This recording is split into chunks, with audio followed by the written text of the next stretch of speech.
Muchas gracias.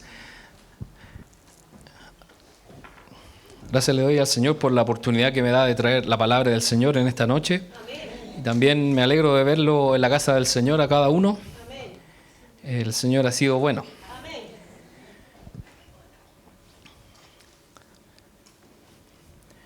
En la Biblia se habla acerca de Jesús como una figura o un símbolo de un cordero. Juan el Bautista dijo de Jesús que él era el cordero, que es un animalito dócil, tranquilito, que debe ser guiado para que no caiga en riesgos. Y la Biblia habla acerca de Jesús como el cordero que fue sacrificado. Si usted ha leído el Antiguo Testamento, ¿qué es lo que hacían los judíos en sus fiestas? Y también como forma de buscar el perdón de Dios, sacrificaban un cordero. Y esto lo hacía el sumo sacerdote en el altar. La sangre de ese animalito cubría los pecados de los israelitas y ahí tenían perdón. Pero una vez que volvían a pecar, tenían que hacerlo una vez más. Y así. Por eso el Señor Jesús se simboliza como el cordero, como aquel que fue sacrificado por amor a cada uno de nosotros. Pero también, hermanos, se habla acerca de Jesús con otro animal, que es el león, triunfante y poderoso. Yo creo que a la mayoría nos gustaría más el león, que siempre fuera un león, más que un cordero. Algunas personas son como leones. Son resueltos, fuertes y valientes. Otros son como corderos, amables, mansos y sumisos. Lo ideal sería que todos nosotros tuviéramos una mezcla, guardáramos un equilibrio entre estas dos cualidades, donde nosotros sepamos cuándo ser como un león y también sepamos cuándo ser como un cordero. Y eso se llama ser sabio. Porque hay momentos, hermanos, en que usted y yo vamos a tener que guardar silencio, aunque se esté haciendo una injusticia. Porque es mejor, incluso para los demás, y no ser dañados. Porque si bien está bien que no debemos mentir, pero también hay verdades que duelen y pueden herir a muchas personas y eso puede salir peor. Y a Dios no le agrada eso. Como también quedarnos callados en momentos donde debemos alzar la voz, también debe ser usado correctamente, ser como un león. Pero ¿cómo es posible que una persona sea a la vez un cordero y también un león? Sabemos que en la cultura popular, no sé si usted le pidieron en el colegio o lo hizo por gusto, o se vio la película de las crónicas de Narnia, específicamente El león, la bruja y el ropero, que es un libro que le mandan a leer a los niños, muy interesante, muy bonito de leer, y el autor era cristiano. Se presenta en este libro un león llamado Aslan, aquí aparecen niños que ellos abren un ropero y entran a un mundo mágico, un mundo fantástico donde aparecen seres extraños y donde hay una bruja que es malvada. Y aquí se presenta, mi papá se ríe porque tengo un gato que se llama Aslan, por eso no es el mismo, pero por eso le pusimos, y también por eso le pusimos al gato.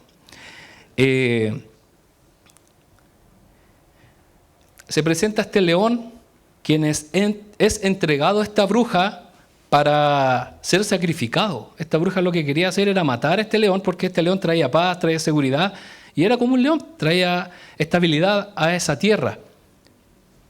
Y esta bruja, ¿qué es lo que quería? Matarlo.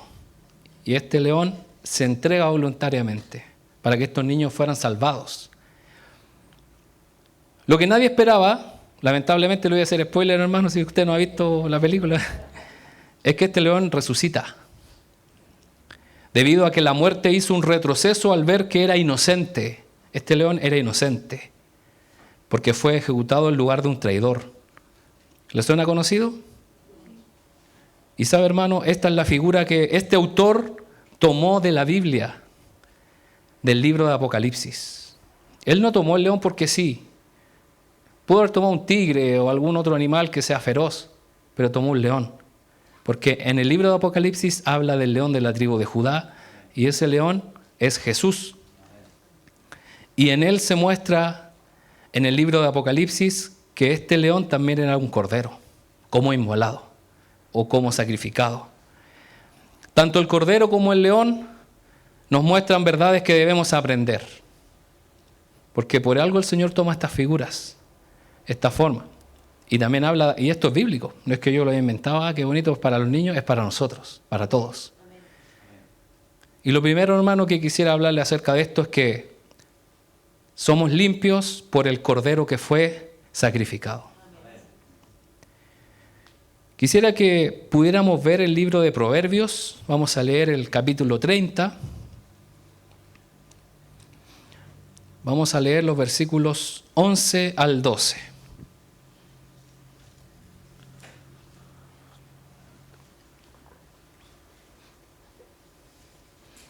El autor de Proverbios comienza hablando en esta parte sobre los pecados que nos afectan directamente.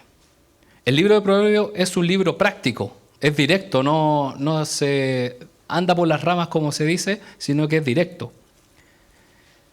Y el pecado se presenta de maneras diferentes. Y nosotros somos purificados de esos pecados al seguir a Cristo. Y vamos a leer estos versículos. Dice Proverbios 30, 11 y 12. Dice, algunas personas maldicen a su padre y no son agradecidas con su madre.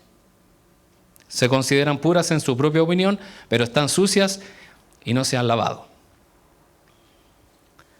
Es un pecado maldecir a los padres. Ahí dice, y los que no son agradecidos.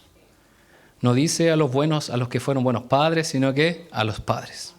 Y uno debe ser agradecido porque tuvieran todos los errores que tuvieran, finalmente de alguna manera son nuestros padres y también hicieron algo por nosotros. Y vamos a avanzar al versículo 17 que también tiene que ver con este punto. Proverbios 30, 17. El ojo que se burla de su padre y desprecia las instrucciones de su madre será arrancado por los cuervos del valle y devorado por los buitres. Es algo fuerte. Y hay gente que se burla de los padres. En general, los adolescentes. Pero en realidad todos. Creemos que la generación que está antes que nosotros son ignorantes o no saben. Y esa es una falacia. Eso quiere decir que es algo falso.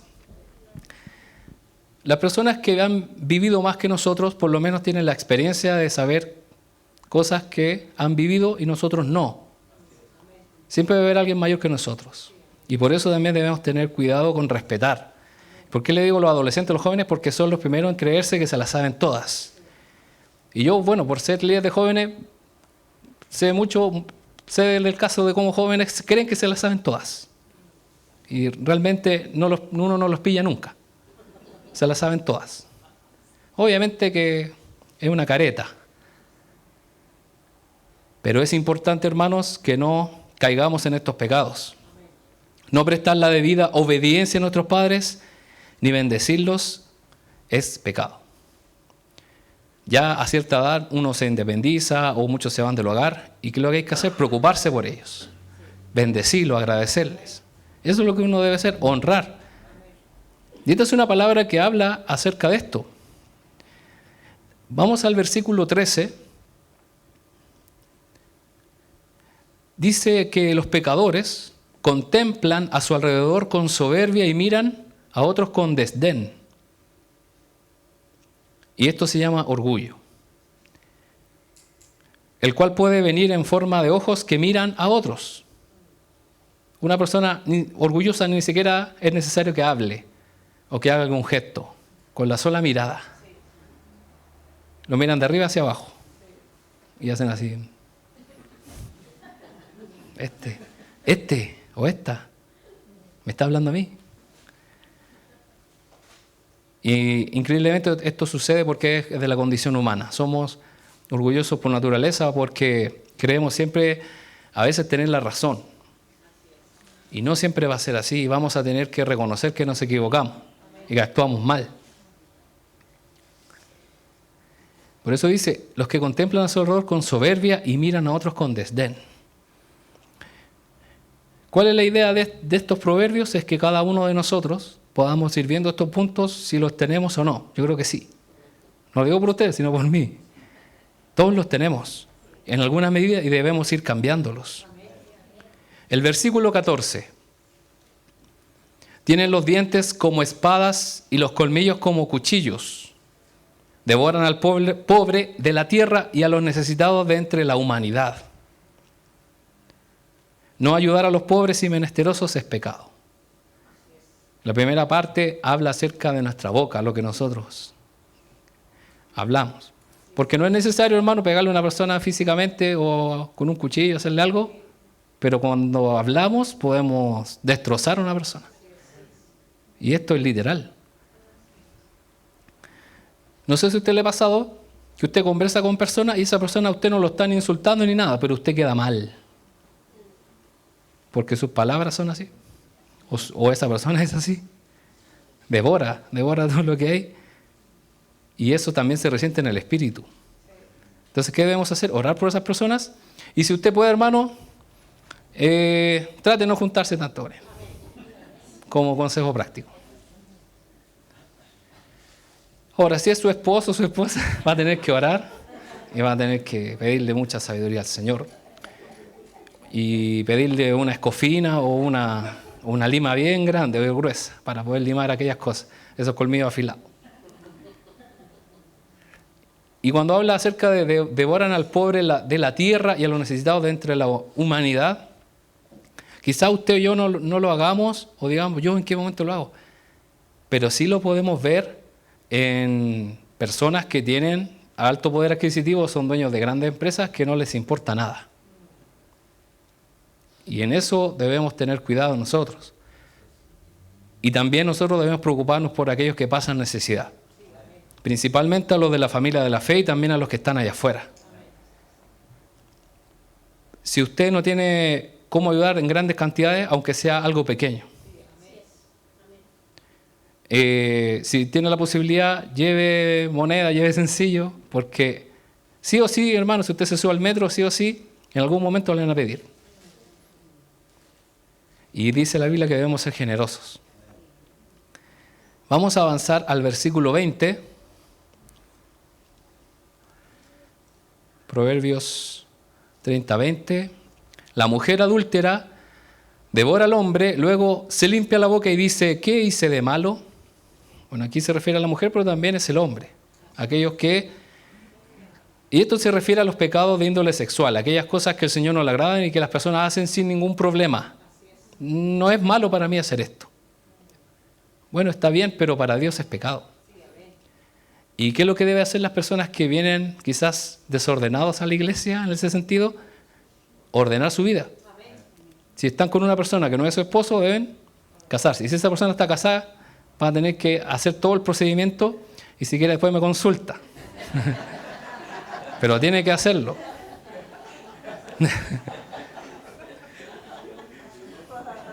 Ahí va a ser un comercial.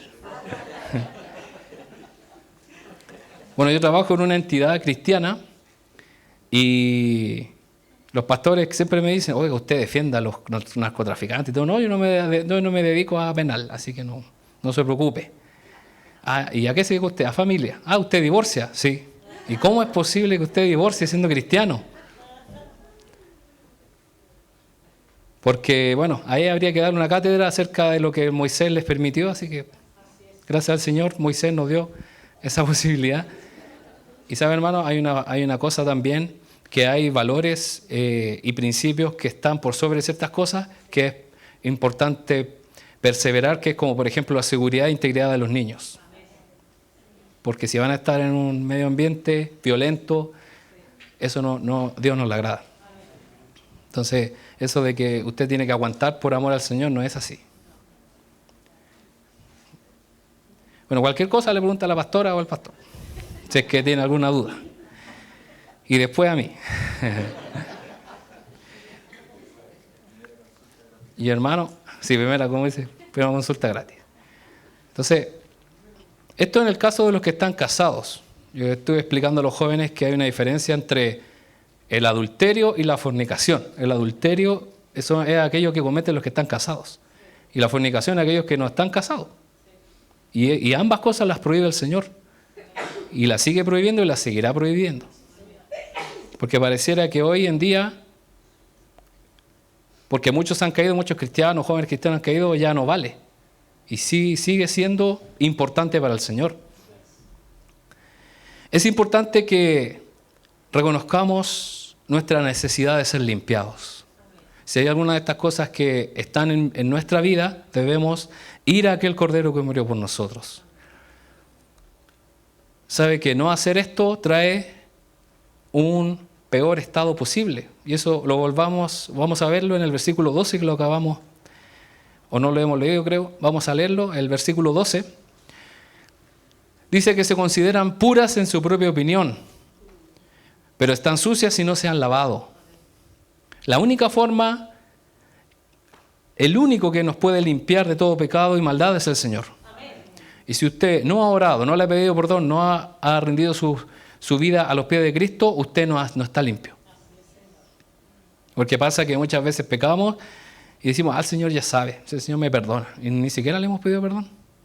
Y seguimos nuestra vida como si nada. Vinimos a la iglesia, ya fui a la iglesia, pasé piola, como se dice. Pero ¿qué es lo que debemos hacer? Humillarnos delante del Señor. Amén. Sí, Señor. Vamos a ir a Primera de Juan 1:7. Primera de Juan, vamos a ver lo que dice el Señor.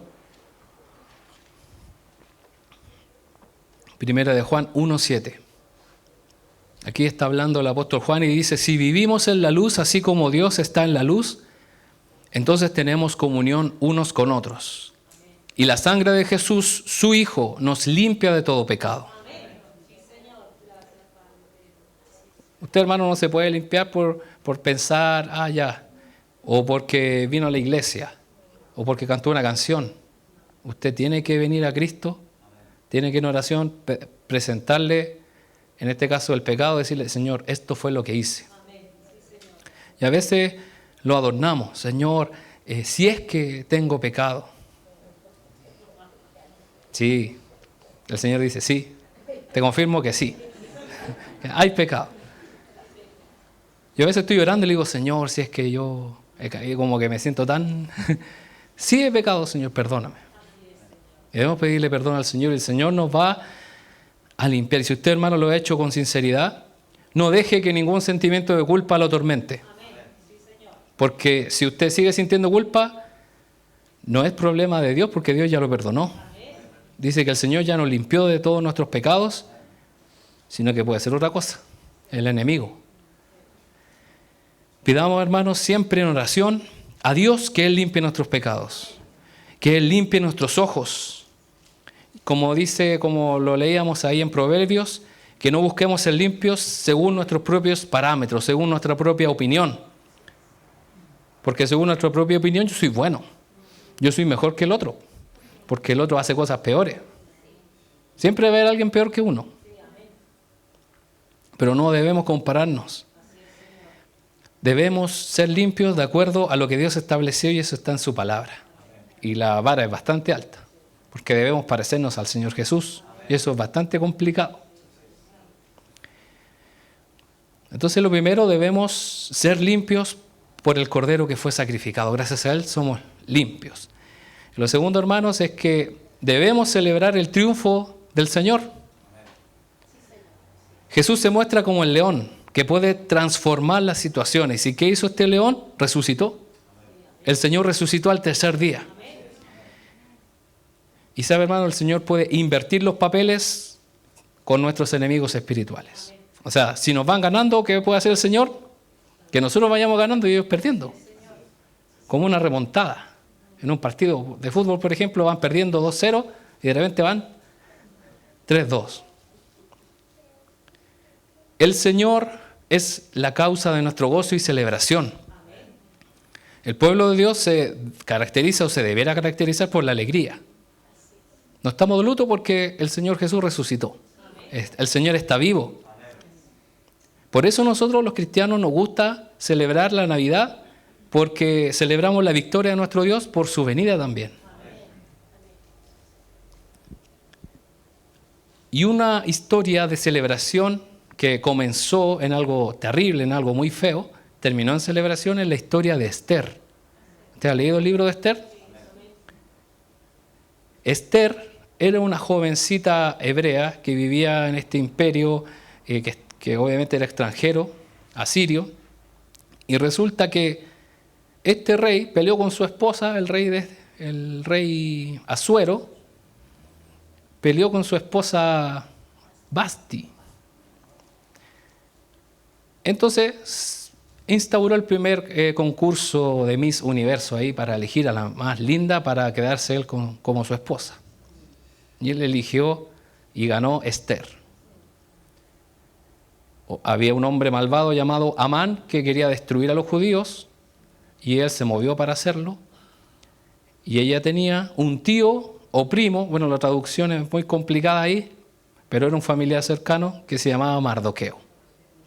Y él supo de todo esto y para hacerle breve la historia, ella arriesgó su vida para interceder por su pueblo.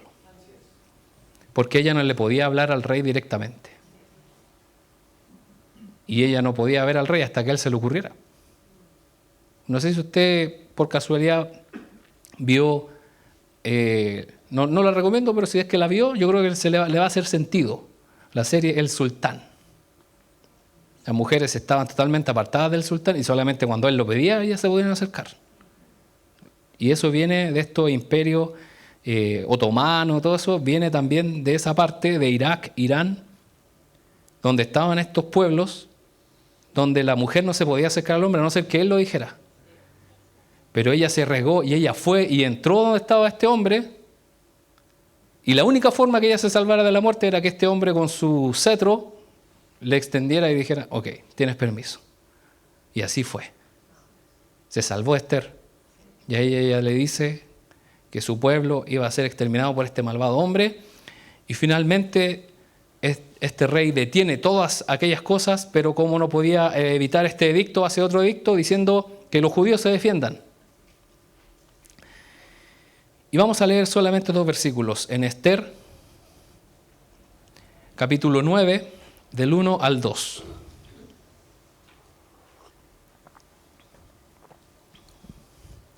Este libro es muy entretenido de leer porque es como una película.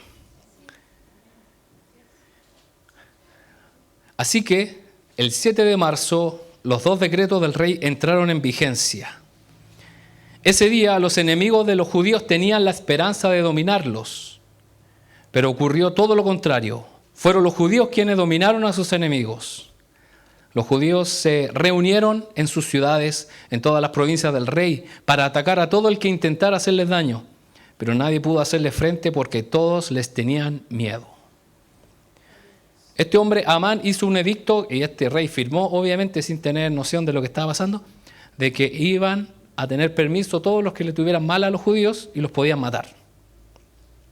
Pero ¿qué hizo para poder enmendarlo? Otro edicto donde él decía que los judíos se podían defender. Entonces los judíos se armaron y ¿qué es lo que pasó? Los otros les tuvieron miedo y no hicieron nada. No pudieron usar su derecho. Porque si usaban su derecho, ¿qué iba a pasar? Los judíos iban también a usar su derecho y iban a defender. Y Dios también impuso este temor sobre ellos. Esther es un arquetipo de Cristo. Es decir, su vida prefiguró y anticipó a Jesús. Si no hubiera sido por la intervención de Esther, la nación judía habría sido destruida totalmente. Su actuar trajo derrota a Amán y trajo libertad al pueblo de Dios. Bueno, como dato curioso, este Amán había hecho una horca para ahorcar a Mardoqueo. Y ocuparon la misma, vamos a ahorcarlo a él. Qué buena. Uno lee esa palabra y dice, bien. Es que da gusto cuando los malos de la teleserie o la película mueren. Y es necesario, hermano, que tengamos la valentía que tuvo esta mujer. Dios invirtió los papeles. Dios hace que el mal planificado en nuestra contra se convierta en nada. Usted, hermano, no debe tener miedo a lo que puedan hablar la gente de usted, lo que puedan planificar contra usted. Hay cristianos que le tienen miedo, no sé, a los brujos, a los que hacen maldiciones. Ellos no tienen ningún poder, no existe ese poder porque no existe el poder en ellos, no existe. El único que tiene poder es Dios. Y Dios puede convertir eso en nada. Nuestra protección y victoria están en nuestro Dios. Y es necesario, hermanos, que tengamos esta valentía como León, como lo tuvo Esther. Y como lo tuvo Mardoqueo. Así también como la disposición de ellos al sacrificio de sus vidas como corderos obedientes. Porque ellos estuvieron también dispuestos a que este rey se enojara y que los matara y ellos iban a morir porque era necesario.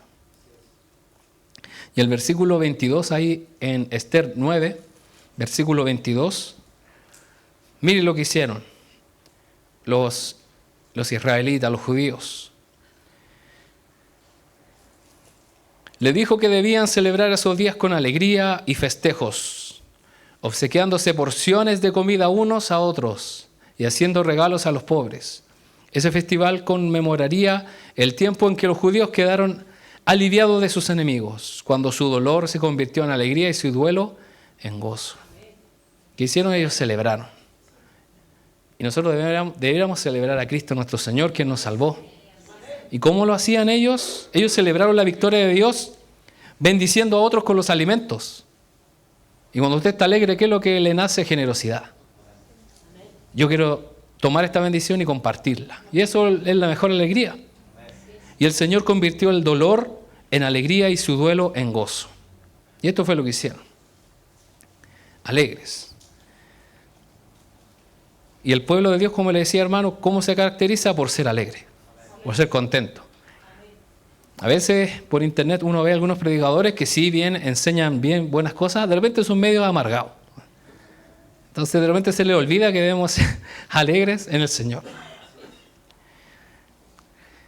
Y lo tercero, hermanos, es que debemos adorar al Cordero y el León, que es Jesús, debemos adorarlo. Como les dije al principio, es difícil equilibrar estos dos aspectos, ser un león y un cordero a la vez. Muchas veces uno se encuentra siendo un cordero cuando debería ser un león. Y uno piensa y dice, debía haber hecho algo, pero me quedé callado. Como también otras veces nos encontramos siendo resueltos, fuertes, valientes, viendo algo equivocado, mientras que deberíamos haber sido amables, mansos. Jesús fue como un león cuando se enfrentó a los comerciantes y a los cambistas en el templo. ¿Se acuerdan cuando él entró al templo y lo purificó? Y él le dio la vuelta a las mesas y no fue a decir, permiso, cuidado, voy a botar esto, cuidado, chiquillo. ¿Dijo eso el Señor? No, apareció de la nada. Yo creo que deben quedar todos asustados. Se enojó, yo creo que hasta los discípulos. Señor, tranquilo. Él tenía toda la autoridad para hacerlo. El Señor fue y se enfrentó a estos hombres. Pero sabe también, el mismo Señor Jesucristo fue como un cordero misericordioso y amable con la mujer sorprendida en adulterio. El Señor lo que quiere de nosotros es que sigamos su ejemplo. Y de eso se trata, ser sabio. Actuar como corresponde en el momento indicado. ¿Y sabe, hermano, qué está haciendo o qué está pasando en el cielo ahora mismo? ¿Qué está sucediendo en el cielo en este momento?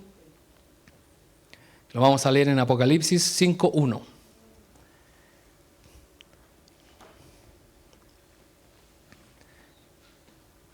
Apocalipsis 5:1 dice, luego vi un rollo en la mano derecha de aquel que estaba sentado en el trono. El rollo estaba escrito por dentro y por fuera y sellado con 7 sellos. Estos rollos que aparecen en Apocalipsis, que ve Juan, que están en los cielos, representan los planes y los propósitos de Dios.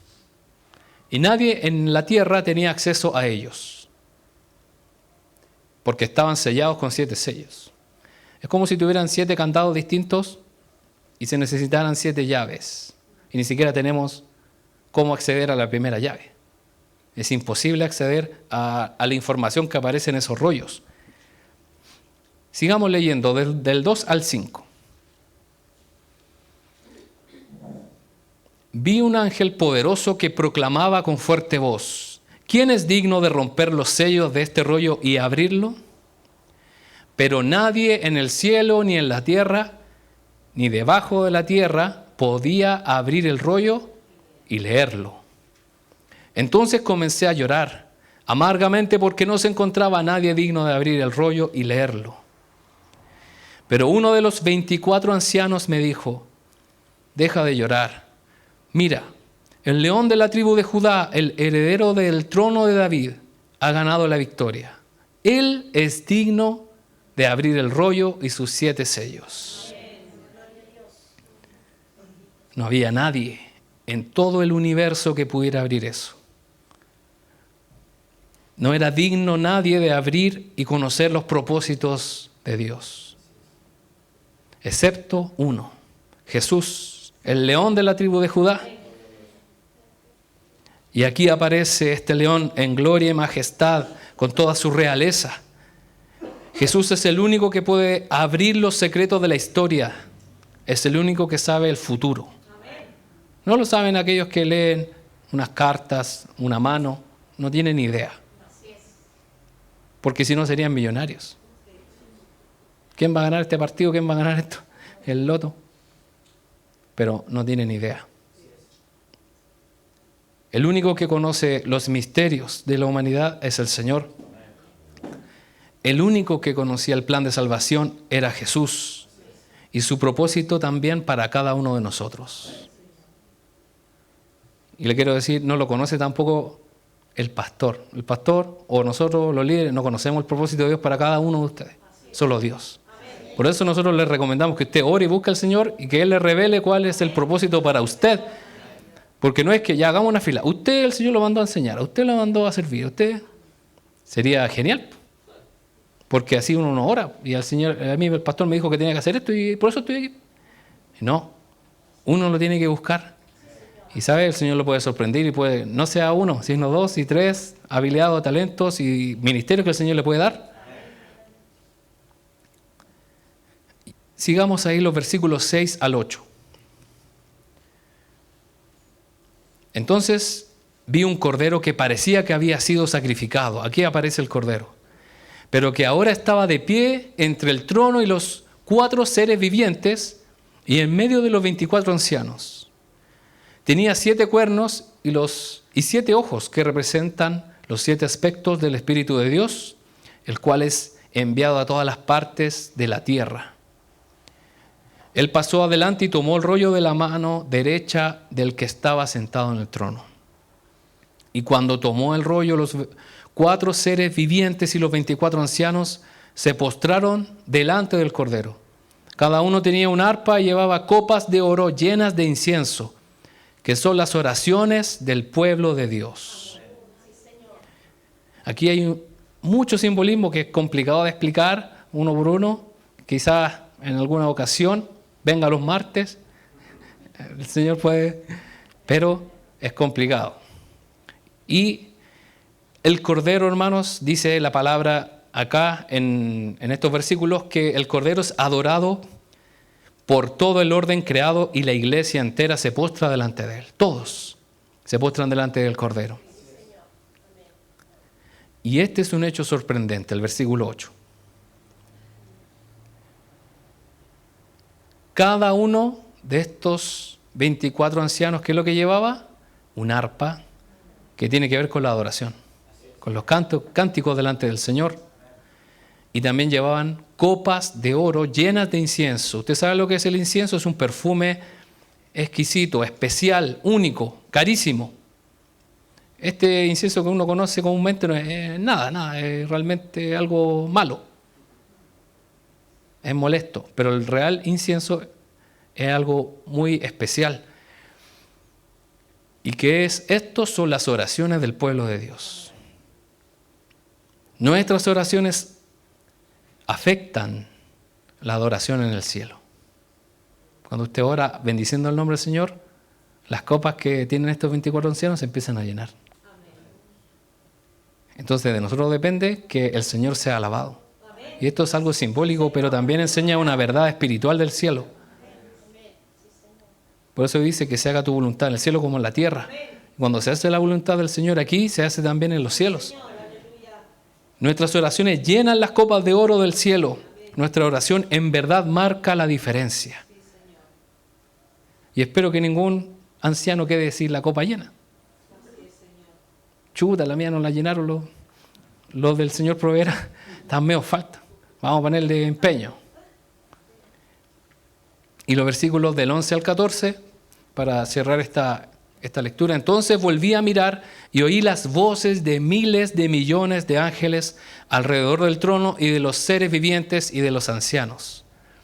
Ellos cantaban en un potente coro: digno es el Cordero que fue sacrificado, de recibir el poder y las riquezas y la sabiduría y la fuerza y el honor y la gloria y la bendición.